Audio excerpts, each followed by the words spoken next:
কি মনে করছো মিয়া? তুমি কেবল বুঝছো, আমরা বুঝছি না। তুমি আমগরে বোকা মনে করো ছেলে। এই ছেলেরা, আমরা ভাত মাছ খাইয়া বড় হই নাই। হ্যাঁ, তুমি যেই চাল ডাল খাইয়া বড় হইছো, এটা আমি তো সেই চাল ডাল খাইয়া বড় হইছি। তুমি বুঝলা দুনিয়া মানে নর্তকী দেখা, তুমি বুঝলা উলঙ্গ ছবি দেখা, তুমি বুঝলা মাইয়ার পিছনে পিছনে হাঁটা, তুমি বুঝলা নর্তকীর পিছনে পিছনে হাঁটা। ছি ছি ছি ছি বেটা,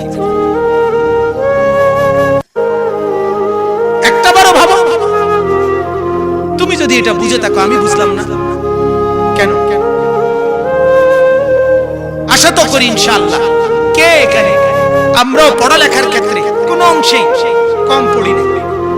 স্কুলেও পড়ছি, কুমিল্লা ভিক্টোরিয়া কলেজ থেকে মাস্টার্স পাস করছি, কওমি মাদ্রাসা থেকে দাওরা পাস করছি, সরকারি মাদ্রাসা থেকে টাইটেল পাস করছি।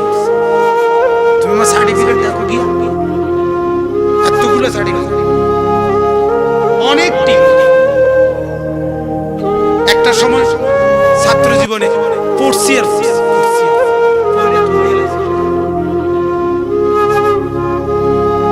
যেখানে কইছে বন্ধ, ঈদের বন্ধ, কুরবানির বন্ধেও গিয়ে গিয়ে নিজে বাসার থেকে চাল নিয়া, বস্তা ধরে চাল নিয়া নোয়াখালী চৌমুহনী এক মাদ্রাসায়, ওনারা বোর্ডিংও রাখবো না, লজিংও নাই, বাসার থেকে চাল নিয়া, এরপরে চাল নিজে রাইন্দা স্টোভ দিয়ে, ওই যে কেরোসিন দিয়ে আগে পাকাইতো, ওই স্টোভ চুলা দিয়ে রাইন্দা, এরপরে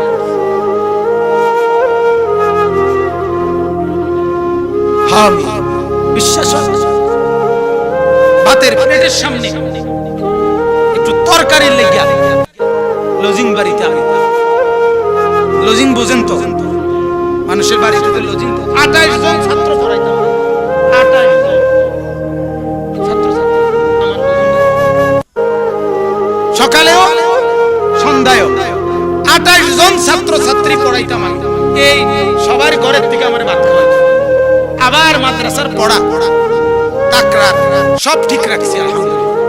তো একটু তরকারির লেগিয়া কাঁদছি, আমার চোখের পানি সরাসরি ভাতের প্লেটে পড়ছে। আমি মনের কষ্টে বলছি, মাওলা আমি কি করতে ভালো তরকারি পাইতাম না,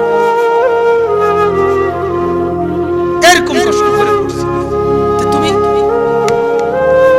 এই বোকামি কেন করছো ভাইয়া?